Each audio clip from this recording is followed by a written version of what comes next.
What's up? Today I'm going to tell you two horror stories. One from a good friend that he told me years ago, and one that was emailed to me. Both are really not what you would want to experience, especially the last one at the end. I've never heard anything like it before. So, have fun, and definitely don't listen to this in the dark. Hey, I really need to tell you about this terrifying story that happened to me. It was a few months ago, on one of those nights so quiet you can hear your own breathing. You won't believe what happened. It all started when I was out late in the city. I had a stressful week and just wanted to get home. I was walking through the bustling streets when I realized I was in an unfamiliar area. The streets were getting darker and the crowd was thinning. I decided to take a shortcut through a narrow alley to save some time. That was a big mistake. The alley was narrower than I expected, and the walls seemed to close in on me. I quickened my pace, trying to calm my racing heartbeat. But then I heard it, a faint, eerie laughter. It sounded like it was coming from the shadows themselves.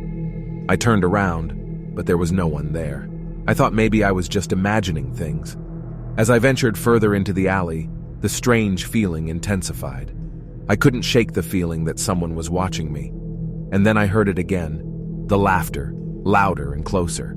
I ran faster, but it was as if the alley was changing, pulling me deeper. Suddenly, a figure appeared in front of me, a man in tattered clothes with wild eyes and a creepy grin. He just stood there, blocking my path.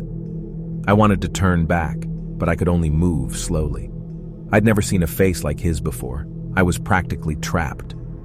The man began to speak, his words garbled and incomprehensible. I couldn't bear his gaze.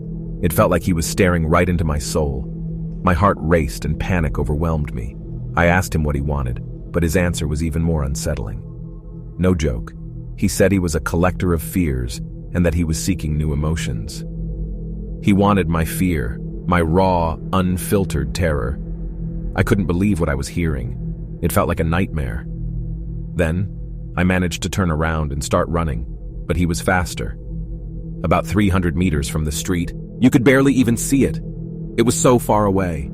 He grabbed my arm, and I felt my strength drain away with fear and disgust. Like in a movie, I struggled, trying to kick him, all in vain. He seemed to relish my fear, as if it made him stronger.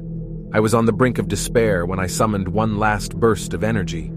With a desperate scream, I managed to break free and ran for my life. I ran and ran, finally stumbling out of the alley and finding myself back on a familiar street. My heart pounded, and I could hardly breathe. The alley had vanished, as if it had never existed. I looked around, but the man was gone. Since that night, the man's face has haunted my dreams. I can still hear his laughter, and I sense that he's out there somewhere, searching for new victims. I've learned never to take shortcuts again, and I steer clear of dark alleys. Because now I know that there are things we can't explain, and that evil is sometimes closer than we think. Hey guys, I have to tell you about an incident that happened to me a few weeks ago. You might not believe it, but I swear to you, it really happened.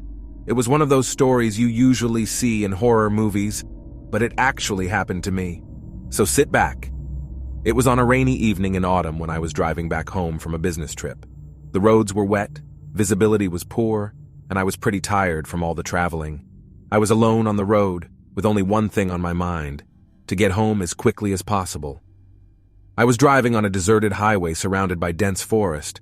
The trees towered into the sky, casting eerie shadows on the road. Let me tell you, it was really creepy. Suddenly, I noticed that my car's fuel gauge had dropped into the red zone.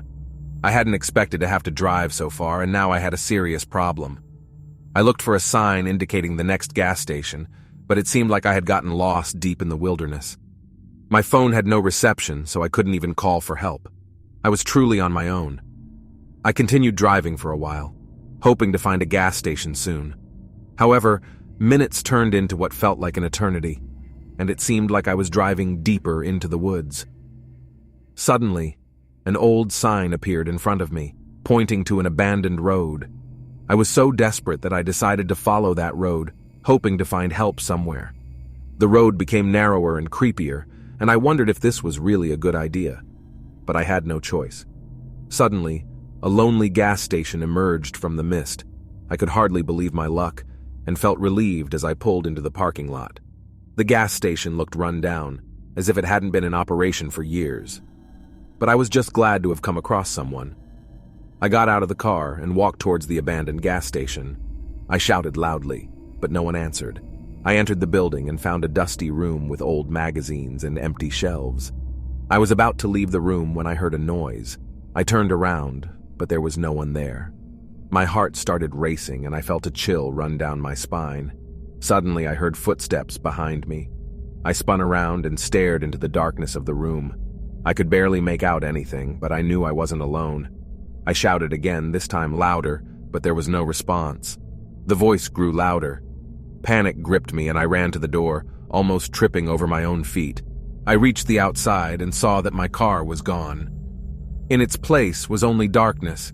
I was completely confused and terrified. Suddenly, I felt a cold hand on my head. I screamed in fright and turned around to face a woman with large empty eyes staring at me. And suddenly, she started screaming in a deep voice. Never in my entire damn life have I heard anything like it. I ran and ran until I finally made it back to the deserted highway. My car was there, as if nothing had happened. I got in and drove away as fast as possible until I finally reached a busy road. Guys, I can't tell you how relieved I was when I was finally back to safety. That night was the scariest nightmare of my life, and I still can't believe it actually happened. So, be careful when you're on deserted roads because you never know what's lurking out there. And that's it, my friends. I hope you had the nerves to get through this story. Let me tell you, there's nothing scarier than getting lost in the darkness, far from any help. Take care of yourselves and never take the wrong path. You might end up in a terrible situation from which there's no escape.